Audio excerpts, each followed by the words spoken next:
जय गणेश जय गणेश। एक बुढ़िया माई थी, मिट्टी के गणेश जी की पूजा करती थी। रोज बनाए रोज गले जाए।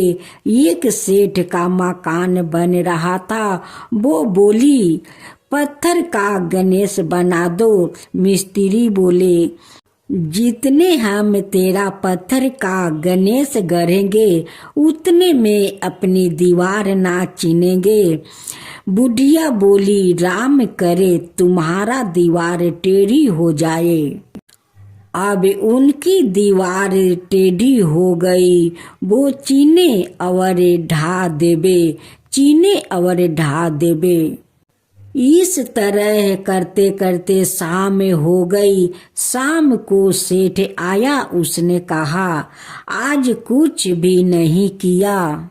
वो कहने लगे, एक बुढ़िया आई थी। वो कह रही थी, मेरा पत्थर का गणेश गढ़ दो। मैंने नहीं गाढ़ा तो उसने कहा, तुम्हारी दीवार टेढ़ी हो जाए। तब से दीवार सीधी नहीं बन रही है। बनाते हैं और ढा देते हैं। सेठ ने बुढ़िया को बुलवाई। सेठ ने कहा, हम तेरे सोना का गणेश गढ़ देंगे, हमारी दीवार सीधी कर दो। सेठ ने बुढ़िया को सोने का गणेश गढ़वा दिया। सेठ की दीवार सीधी हो गई। जैसे सेठ की दीवार सीधी की, वैसे सबकी करना। जय गणेश जय गणेश। देव ऋषि नारद जी बोले, देखा प्रभु, ये है आपका भक्त और आपका निरादर करने वाले, ये है सुखी प्राणी है, इसको अभी श्राप दे दीजिए।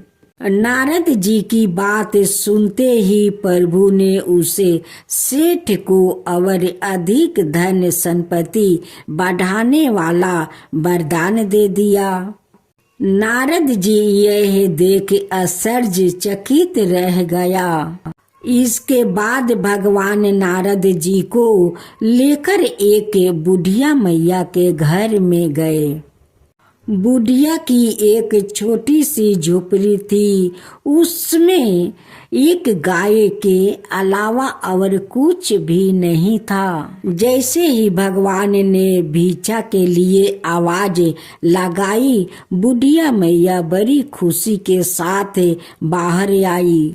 उसने प्रसन्न होकर दोनों संतों को आसन देकर बैठाया और उनके पीने के लिए दूध लेकर आई और बोली, प्रभु, मेरे पास और कुछ नहीं है, इसे ही आप स्वीकार कीजिए।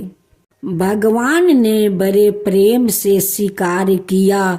तब देव ऋषि नारद जी ने भगवान से कहा, प्रभु, आपके भक्त की इस संसार में देखो कैसी दुर्दशा है। मेरे पास तो देखी नहीं जाती है। यह बेचारी बुढ़िया मैया आपका भजन करती है और अतिथि सत्कार भी करती है। आप इसको कोई अच्छा सा आशीर्वाद अवश्य दीजिए। भगवान ने थोड़ा सोच कर उसकी गाय को मरने का अभिशाप दे डाला। यह सुनकर देव ऋषि नारद जी क्रोधित हो बिगड़ गए और कहा, प्रभु जी, यह आपने क्या किया? यही आपका अन्याय है। भगवान विष्णु बोले, यह बुढ़िया मैया मेरे बहुत भजन करती है। कुछ दिनों में इसकी मृत्यु हो जाएगी और मरते समय इसको गाय की चिंता सताएगी कि मेरे मरने के बाद मेरी गाय को कोई कसाई ना ले जाकर काट दे। मेरे मरने के बाद इसको कौन देखेगा?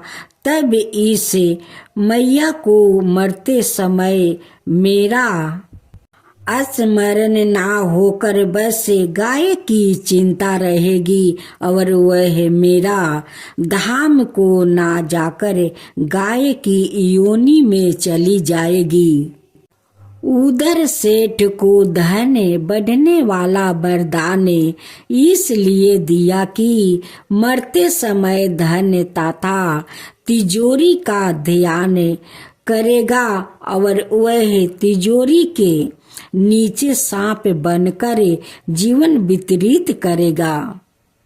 प्रकृति का नियम है, जिस चीज में अति लगाव रहेगा यह जीव भी मरने के बाद ही जन्म लेता है और बहुत दुख भोगता है। इसलिए हर समय भगवान का चिंता करना चाहिए। प्रेम से बोलाइए विष्णु भगवान की जय। कार्तिक स्नान के बाद बुढ़िया घर आई तो उसे खिचड़ी का कटोरा नहीं मिला और वह भूखी ही रह गई। बार बार एक ही बात कहती कि कहाँ गई मेरी खिचड़ी और कहाँ गए मेरा खिचड़ी का कटोरा। दूसरी और पड़ोसी ने जहाँ खिचड़ी गिराई थी वहाँ एक पौधा उगा जिसमें 2 फूल खिले। एक बेरा राजा उस अवर से निकला तो उसकी नजर उन दोनों फूल पर पड़ी और उन्होंने तोड़कर घर लाए। घर आने पर उसने वह फूल रानी को दिए, जिन्हें सूंघने पर रानी गर्भवती हो गई।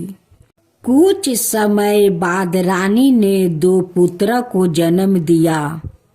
वो दोनों जब बड़े हो गए तब वह किसी से भी बोलते नहीं थे, लेकिन जब वह दोनों शिकार पर जाते तब रास्ते में उन्हें वही बुढ़िया मिलती जो अभी भी यही कहती कि कहाँ गई मेरी खिचड़ी और कहाँ गए मेरा कटोरा। बुढ़िया की बात सुनकर वह दोनों कहते कि हम है तेरी खिचड़ी और हम है तेरा। हर बार जब भी वह शिकार पर जाते तो बुढ़िया यही बात कहती और वह दोनों ही उत्तर देते। एक बार राजा के कानों में यह बात पड़ गई।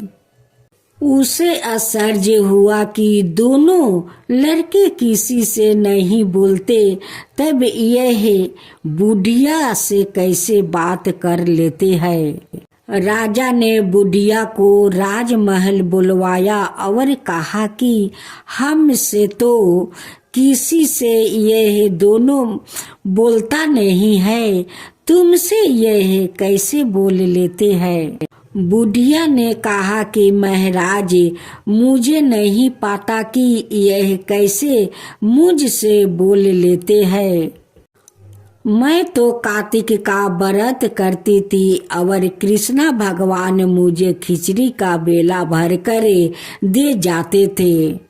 एक दिन मैं स्नान करके आपस आई तो मुझे वह खिचड़ी नहीं मिली। जब मैं कहने लगी कि कहाँ गई मेरी खिचड़ी और कहाँ गया मेरा बेला, तब इन दोनों लड़कों ने कहा कि तुम्हारी पड़ोसिन ने तुम्हारी खिचड़ी फेंक दी थी तो उसके 2 फूल बन गए। वह फूल राजा तोड़ कर ले गए और रानी ने सूंघा तो हम दोनों लड़कों का जन्म हुआ। हमें भगवान ने ही तुम्हारे लिए भेजा है। सारी बात सुनकर राजा ने बुढ़िया को महल में ही रहने को कहा। हे कार्तिक, महाराज, जैसे आपने बुढ़िया की बात सुनी वैसे ही आपका व्रत करने वालों की भी सुनना।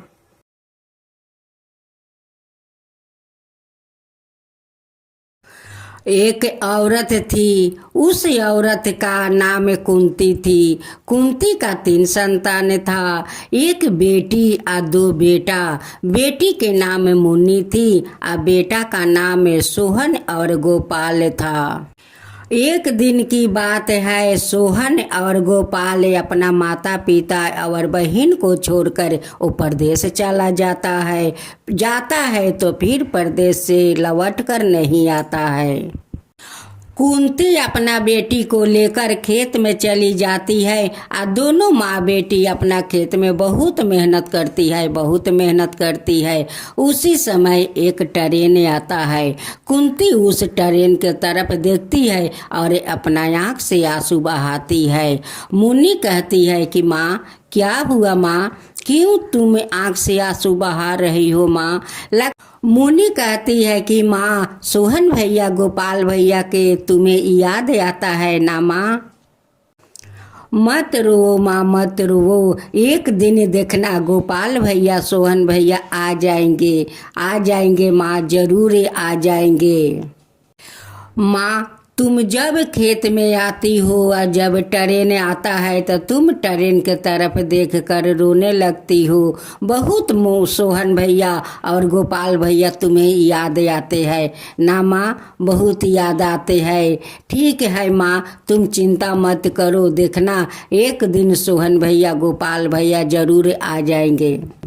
कुंती कहती है अपना बेटी से कि बेटी, ना जाने कौन ट्रेन से दोनों हमारा बेटा आएगा या नहीं। वो दोनों को अपना माता पिता को याद आता है या नहीं, अपना बहन को याद आता है या नहीं।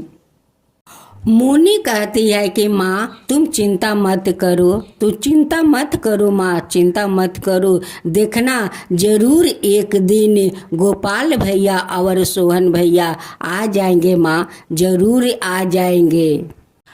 कुंती कहती है कि बेटी, तेरा मुंह में घी शक्कर हो कि तेरा दोनों भाई परदेश से लौट कर आ जाए बेटी। मुन्नी अपना माँ को आँख का आंसू देखती है और माँ का खेत में छोड़कर वो भगवान का मंदिर में चली जाती है और गोपाल भगवान से कहती है कि हे गोपाल भगवान, आप मेरे दोनों भाई को बुला दीजिए, मेरा सोहन भैया गोपाल भैया को बुला दीजिए। अगर वो दोनों नहीं सुनता है तो आप दोनों को कान पकड़ कर ले आइए, गोपाल भगवान कान पकड़ कर ले आइए। उसी समय पुजेरी बाबा आते हैं और मुन्नी की आंख में आंसू देखते हैं तो कहते हैं कि बेटी, क्या हुआ रे तेरा कि इतना रो रही है? आ गोपाल के सामने हाथ जोड़कर मिनती कर रही है, क्या हुआ? मुन्नी कहती है कि हे पुजेरी बाबा, मेरे दोनों भाई के तो 1 साल पूरा बीत गया, लेकिन आज तक मेरे दोनों भाई नहीं चिट्ठी पेठाया और नहीं अपना घर लौट कर आया। इसीलिए मैं गोपाल भगवान से विनती कर रही हूँ कि हे गोपाल भगवान, मेरे दोनों भाई को बुला दीजिए हे गोपाल भगवान। हे पुजेरी बाबा, जब मेरी माँ ट्रेन को देखती है तो ट्रेन के तरफ देखकर रोने लगती है कि शायद इसी ट्रेन से मेरे दोनों बेटा आ जाएंगे। वो ट्रेन देखती है और रोती है। माँ को आँख को आंसू मुझसे देखा नहीं जाता है पुजेरी बाबा। पुजेरी बाबा कहते हैं कि बेटी, इस मदन गोपाल का अपना साथ तू घर ले जा, इनकी पूरा सेवा कर, देखना एक दिन इसी मदन गोपाल तेरे दोनों भाई को कान पकड़ कर एक दिन घर ले आएंगे। तू इसका बहुत सेवा कर बेटी, तू बहुत सेवा कर। मुनि कहती है कि सच पुजेरी बाबा, गोपाल भगवान ने मेरे दोनों भाई को कान पकड़ कर ले आएंगे। पुजारी कहते हैं कि हाँ रे बेटी, हाँ, तू उनकी सेवा करके तो देख कि तेरा भाई को ले आते हैं या है नहीं। ये बात सुनकर तो मुनि बहुत खुश हो जाती है। मदन गोपाल को लेकर अपना साथ चली आती है।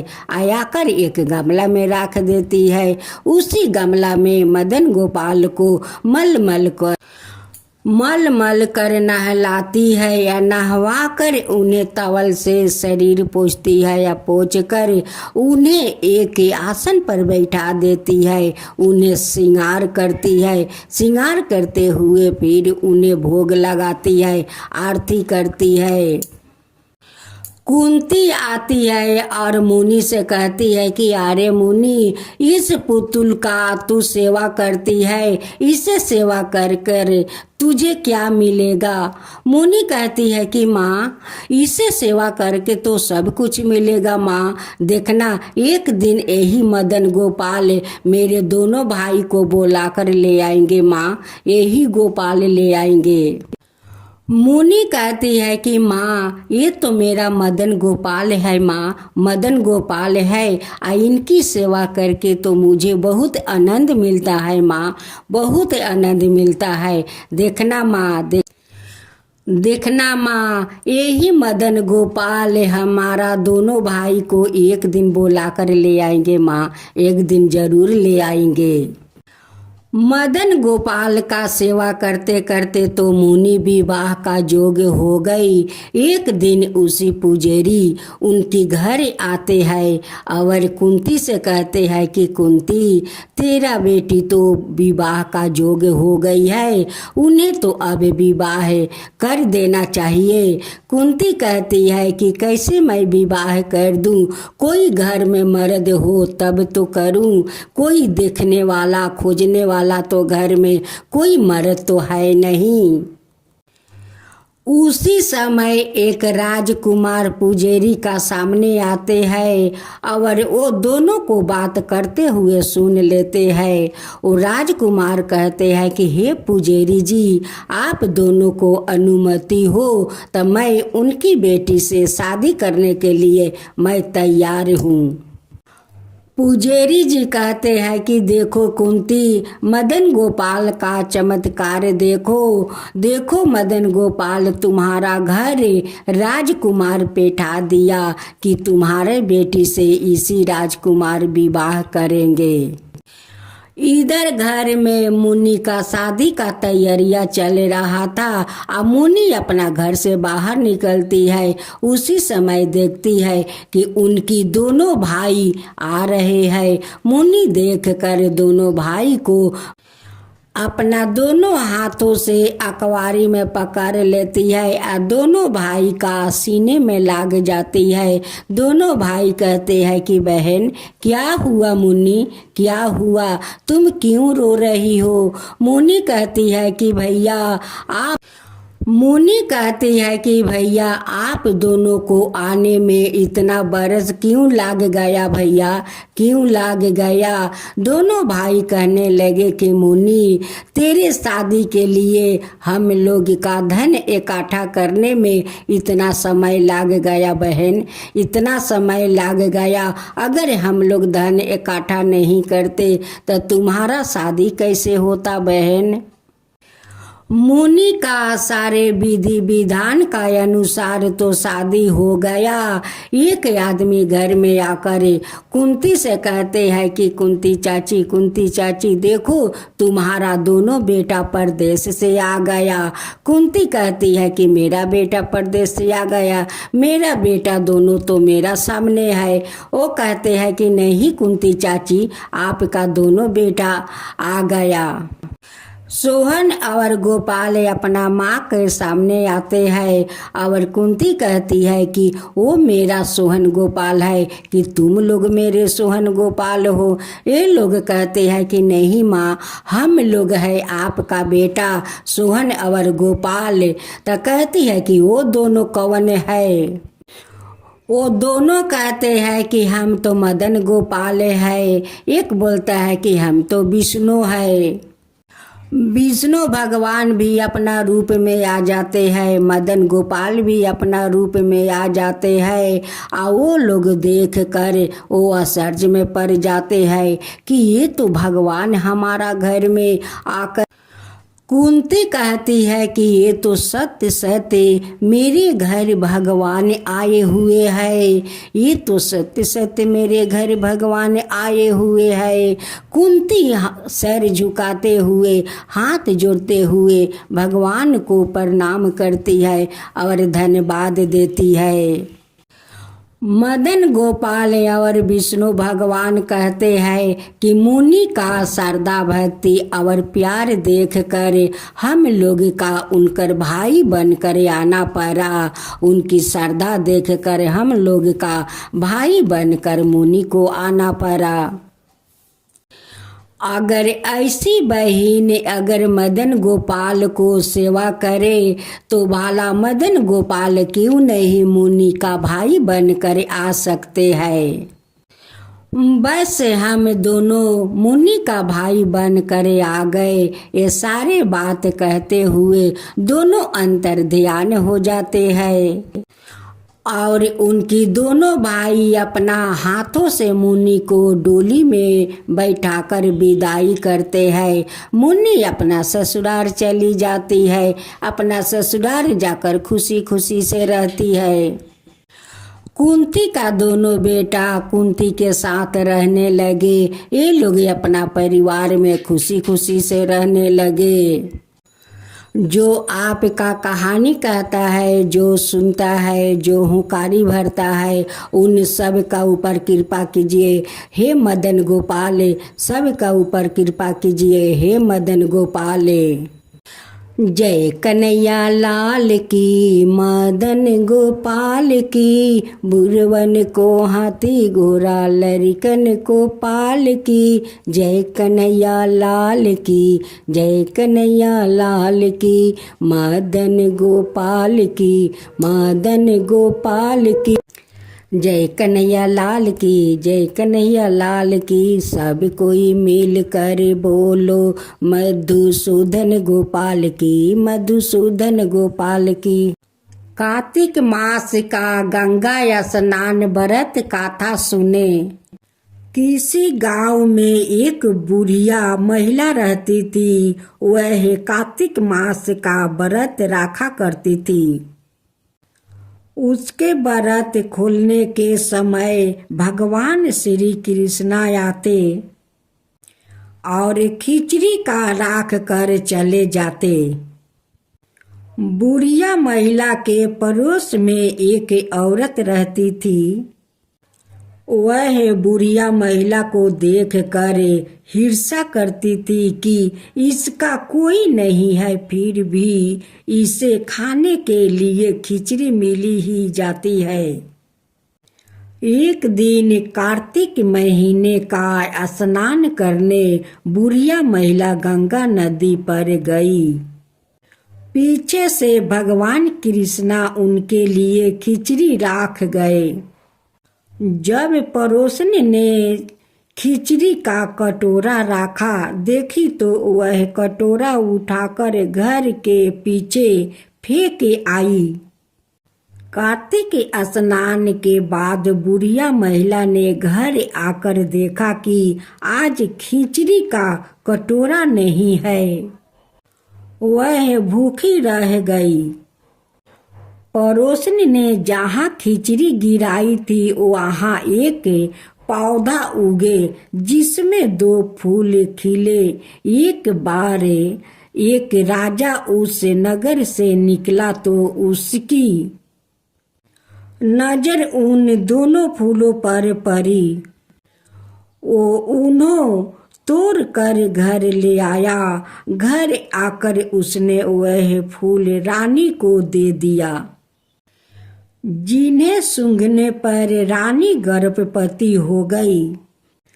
कुछ समय बाद रानी ने 2 पुत्रा को जन्म दिया। वह दोनों जब बड़े हो गए तब वह किसी से भी बोलते नहीं थे, लेकिन जब वह दोनों शिकार पर जाते तब रास्ते में उन्हें वही बूढ़ी महिला मिलती जो अभी भी यही तक कहती कि कहाँ गई मेरी खिचड़ी, कहाँ गए मेरे कटोरा। बुढ़िया महिला की बात सुनकर वह दोनों कहते कि हम है तेरी खिचड़ी और हम है तेरे कटोरा। हर बार वह शिकार पर जाते तो बुढ़िया महिला यही बात कहती और वह दोनों यही उत्तर देते। एक बार राजा को यह बात पता चली तो उसे अचकित हुआ कि दोनों पुत्र किसी से नहीं बात करते तो इस बुढ़िया महिला से कैसे बात करते हैं। राजा ने बुढ़िया महिला को राजमहल बुलवाया और कहा कि हमारे पुत्र हमसे बात नहीं करते हैं तो तुमसे यह कैसे बोलते हैं। बुढ़िया महिला ने कहा कि मुझे नहीं पता कि यह कैसे मुझसे बोल लेते हैं। मैं तो कार्तिक का व्रत करती थी और भगवान कृष्णा मुझे खिचड़ी का कटोरा भरकर दे जाते थे। एक दिन मैं कार्तिक स्नान कर आपस आई तो मुझे वह खिचड़ी नहीं मिली। जब मैं कहने लगी कि कहाँ गई मेरी खिचड़ी, कहाँ गया मेरा कटोरा, तब इन दोनों लड़का ने कहा कि तुम्हारी पड़ोसन ने तुम्हारी खिचड़ी फेंक दी थी तो उसके 2 फूल बन गए थे। वह फूल राजा तोड़ ले गया और रानी ने सूंघा तो पुत्र का जन्म हुआ। हमें भगवान ने तुम्हारे लिए भेजा है। सारी बात सुनकर राजा ने बुढ़िया महिला को महल में ही रहने का आदेश दे दिया है।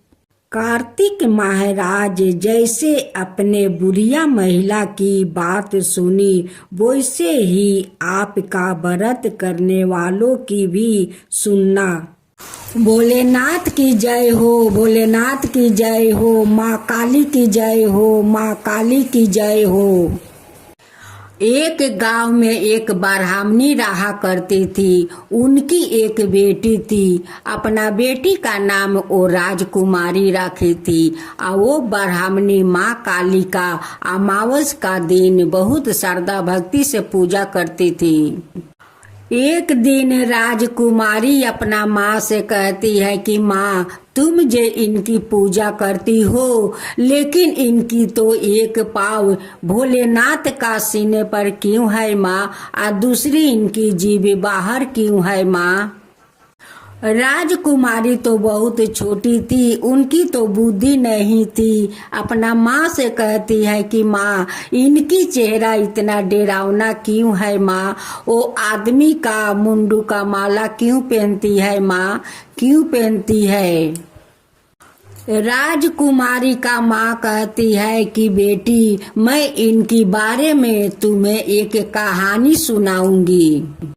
बहुत सारे असुरों था कि जो असुरों ब्राह्मण देव ऋषि मुनि महात्मा पर बहुत वो लोग अत्याचार करते थे। ब्राह्मण देव लोग का वो नहीं जगो करने देता था और नहीं वो लोग का पूजा पाठ करने देते थे। जब वो लोग जगो कर रहे थे उस समय जाकर वो मरे हुए आदमी का हड्डी जगो में डाल देते थे और पूजा में विधना देते थे। वो ब्राह्मणों को बहुत वो लोग चाबुक से मारते थे, बहुत अत्याचार करते थे।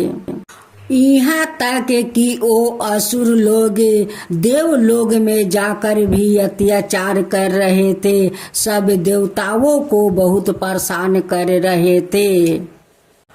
सभी देवताओं को कह रहा था कि मेरा पूजा करो। सभी ब्राह्मण ऋषियों मुनियों को कह रहा था कि तुम लोग असुरों को पूजा करो।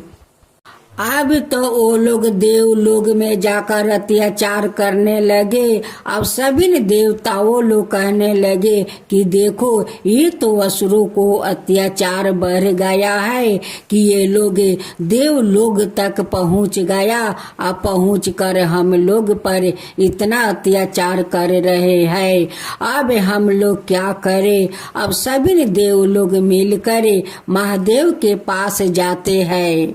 हे महादेव, हम लोग का रक्षा कीजिए, रक्षा कीजिए। हे महादेव, ये असुरों से रक्षा कीजिए। देखिए हम लोग पर कितना अत्याचार कर रहा है, हम लोग का रक्षा कीजिए महादेव।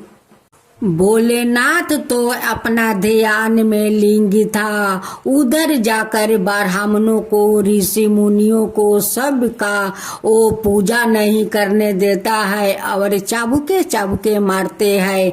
तब ब्राह्मण लोग कहता है कि हे असुर, तेरा घारा भर जाएगा, उस दिन तेरा वध हो जाएगा। अब वध होगा तो एक नारी तुझे वध करेगी असुर, एक नारी तुझे वध करेगी। तू डरे, उस नारी से डरे असुर, तू उस नारी से डरे।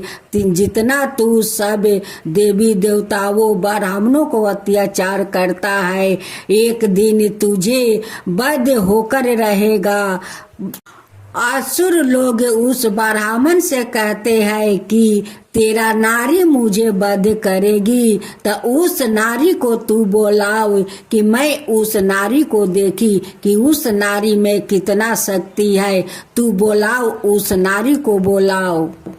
सारे ब्राह्मणों कहते हैं कि अरे असुर, तू उस नारी से डरे, तू उस नारी से डरे। अगर उस शक्ति नारी आ गई तो तेरे सारे असुरों को वध कर देगी। तेरा अहंकार मिट जाएगा, तेरा ये अहंकार नहीं रहेगा असुर, नहीं रहेगा।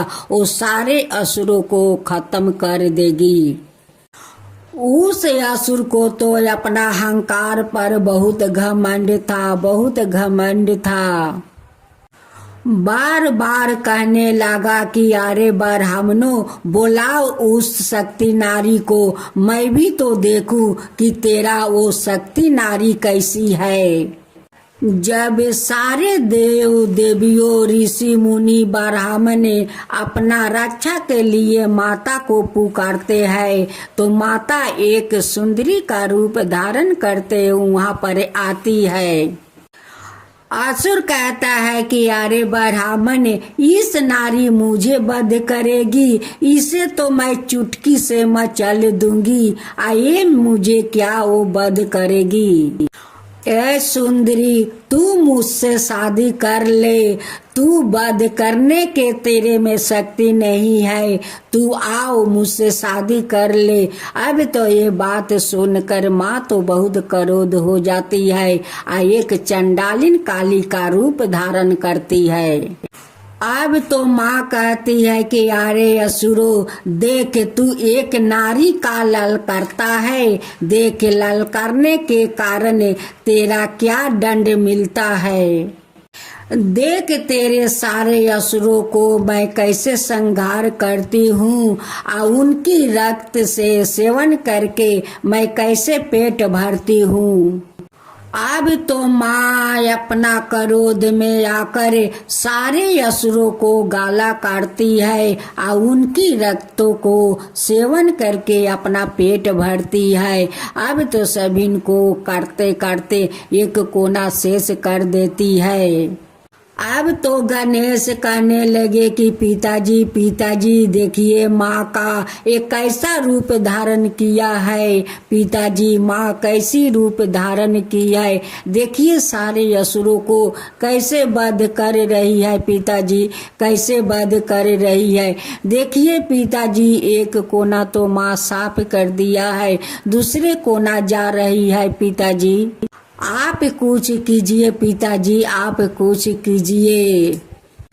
माँ को तो कोई रोक नहीं सकता है पिताजी, एक आप है कि माँ को रोक सकते हैं। पिताजी आप है कि माँ को रोक सकते हैं। अब तो सभी देवी देवताओं कहने लगे कि माँ तो चंडालिन काली का रूप धारण करी है, अब तो माँ से कोई नहीं बच सकता है, कोई नहीं बच सकता है। अगर बचा सकते हैं तो वो महादेव बचा सकते हैं, नहीं तो माँ तो दुनिया संसार को शेष कर देगी। भगवान महादेव आते हैं और माँ काली का सामने सो जाते हैं। जब माँ काली आती है तो उनकी एक पैर भगवान महादेव के छाती पर पड़ जाता है। जब देखती है कि ये तो मेरा पति है, तभी उनकी जीभ निकल जाता है। ब्राह्मणी अपना बेटी राजकुमारी से कहती है कि बेटी यही माँ काली का कहानी है, इसी के कारण माँ काली का जीभ निकल गया है, क्योंकि अपना पति के छाती पर अपना पैर रख दी। जब देखी कि ये तो मेरा पति है, तभी उनकी जीभ निकल गया बेटी। तबिन से इसे सब कोई माँ काली का रूप में जानते हैं और माँ काली का रूप में इन्हें पूजा होता है, इन्हें बलि दिया जाता है बेटी।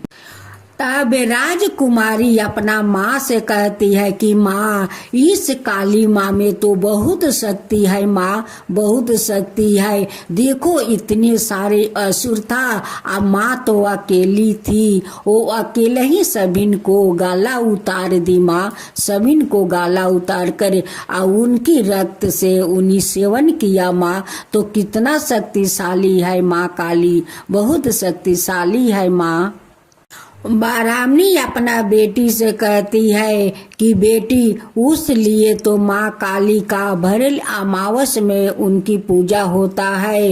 रात 12 बजते हैं तब जाकर उनकी पूजा शुरू होता है और उस समय लोग बलि देते हैं। बलि देने से माँ बहुत प्रसन्न हो जाती है, क्योंकि माँ जो रक्त का सेवन करती है उस लिए बलि से माँ बहुत प्रसन्न हो जाती है।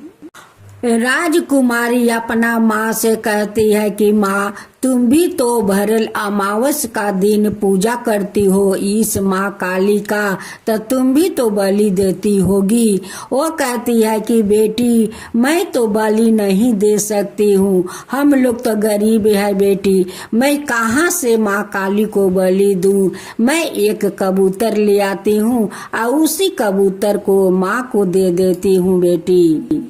जब दूसरा अमावस आने वाला था तो राजकुमारी अपना माँ से कहती है कि माँ घर में 2-4 पीतल का बर्तन है, उस बर्तन को बेचकर इस बार तुम माँ काली का एक पाठा लाना माँ और उस पाठा को माँ को बलि देना। माँ इस बार आप बलि देना।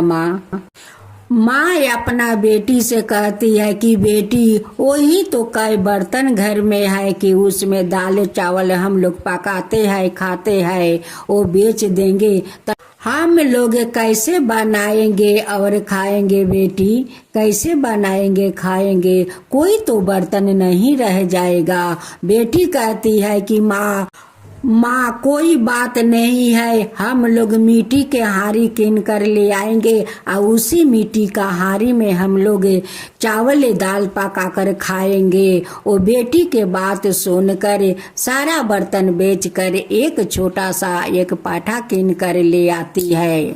जब दूसरा अमावस्या आ गया तो माँ बेटी मिलकर श्रद्धा भक्ति से माँ काली का पूजा करती है और उस पाठा को माँ को बलि देती है।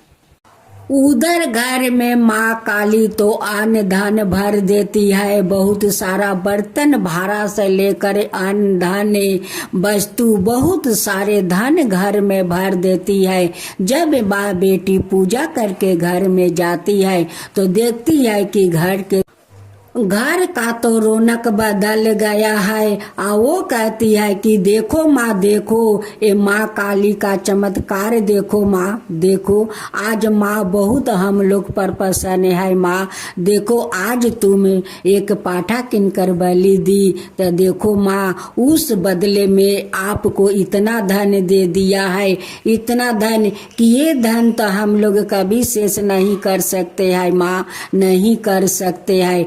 देखो माँ काली का दया कितना बड़ा है, उनकी ममता कितना बड़ा है कि हम लोग का गरीबी देख कर माँ कैसे हम लोग पर दया कर दिया। माँ कैसे दया कर दिया कि इतना घर में धन भर दिया, बहुत सारे धन भर दिया कि इस धन कभी शेष नहीं होगा माँ, कभी नहीं शेष होगा। माँ तो बहुत दयालु है, बहुत कृपालु है माँ, बहुत कृपालु है। इसलिए इन्हें सब कोई माँ काली कहते हैं, माँ काली कहते हैं। हे माँ काली, जैसे आप उस ब्राह्मण गरीब को आप घर धन से भर दिया माँ, वैसा ही सभिन का ऊपर कृपा कीजिए माँ, सभिन के ऊपर दया कीजिए माँ। जो आपका काता कहता है, जो हुंकारी पड़ता है, जो सुनते हैं, उन सब का ऊपर कृपा कीजिए माँ, सब के ऊपर कृपा कीजिए। माँ काली की जय हो, माँ काली की जय हो।